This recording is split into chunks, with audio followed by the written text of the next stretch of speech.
Bismillahirrahmanirrahim. I am Mohammad Bilal 08018 and my topic is satellite link budget analysis. My group members are Bilal Imtiaz and Mubashir Latif. What are our objectives of satellite design? In a satellite design, we need to meet the minimum C/N ratio for specified percentage of time and to generate the maximum revenue at the minimum cost. Any satellite link can be designed with very large antennas to achieve high C/N ratios under all conditions, but the cost will be high. So a good system design is to reach the parameters with the lowest cost. All satellite communication links are affected by the rain attenuation. So now we will tell you about the effect of attenuation. In the 6x4 GHz band, the effect of rain on the link is very small. In the 14x11 GHz band, the Ku band, and even more so in the 32x20 GHz Ka band, the rain attenuation becomes very important. That means the C/N ratio in the receiver will fall below the minimum permissible value for proper operation of the link, that is the 0.5 and 0.01% of the specified time. The link is then to suffer an outage. The C-band links can be designed to achieve 99.99% reliability because the rain attenuation rarely exceeds 1 or 2 dB. The time corresponding to 0.01% of a year is 52 minutes. At this level of probability, the rain attenuation statistics are usually not stable and wide fluctuations can occur from year to year. Outages occur in heavy rain, usually in thunderstorms, and thunderstorm occurrences varies widely. A link designed to have outages totally 52 minutes each year may well have outages of several hours one year and none the next. Most Ka bands links cannot be designed to achieve 99.99% reliability because the rain attenuation generally exceeds 10 dB and often 20 dB for 0.01% of the time. The telephone traffic needs real-time channels that are maintained for the duration of call, so C-band and the Ku band is used for voice channels with sufficient link margin that outage times are very small. Now I will tell you about the link budget. The C/N ratio calculation is simplified by the use of link budgets. A link budget is a tabular method for evaluating the received power and noise power in a radio link. Since it is usually impossible to design a satellite link at the first attempt, link budgets make the task much easier because once a link budget has been established, it is easy to change any of the parameters and recalculate the result. The link budget must be calculated for an individual transponder and must be repeated for each of the individual links. The C/N ratio for both of the links are combined to get the overall C/N ratio. Now I will tell you about the worst situation in the C/N ratio.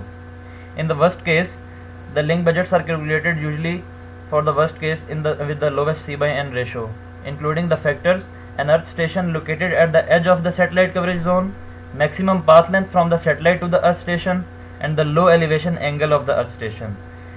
And the earth station antennas are assumed to be pointed directly to the satellite and operate at their own axis gain. If the antenna is mispointed, a loss factor is included in the link budget to account for the reduction in the antenna gain.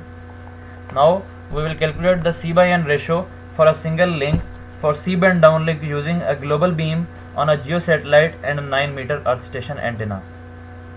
Now if we consider here the C-band satellite parameters involve transponder saturated output power, antenna gain on axis, transponder bandwidth, and downlink frequency band.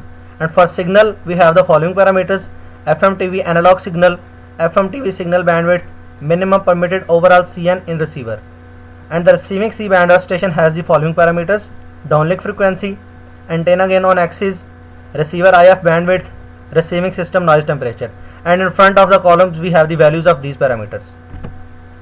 Now next is the downlink power budget. Following are the parameters.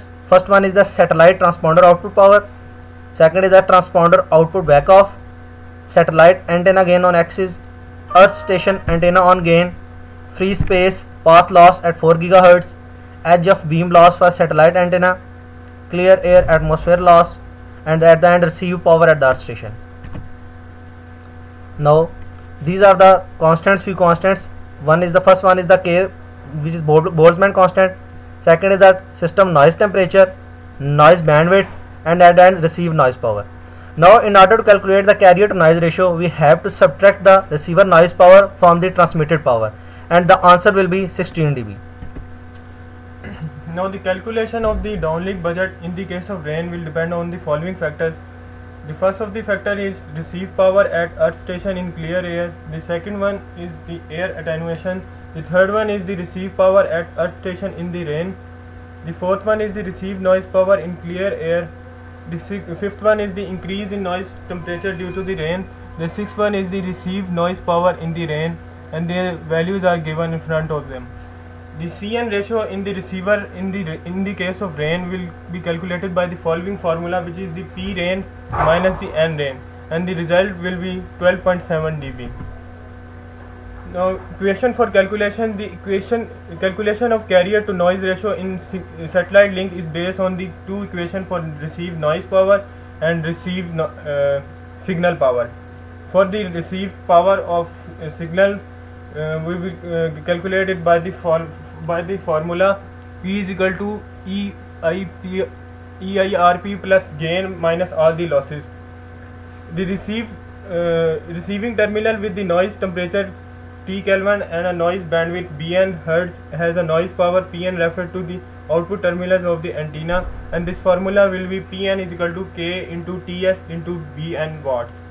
Now we use the dB scale for the calculation, and our formula will be changed to N is equal to K plus Ts plus Bn dB watts. Now we thank you for this presentation.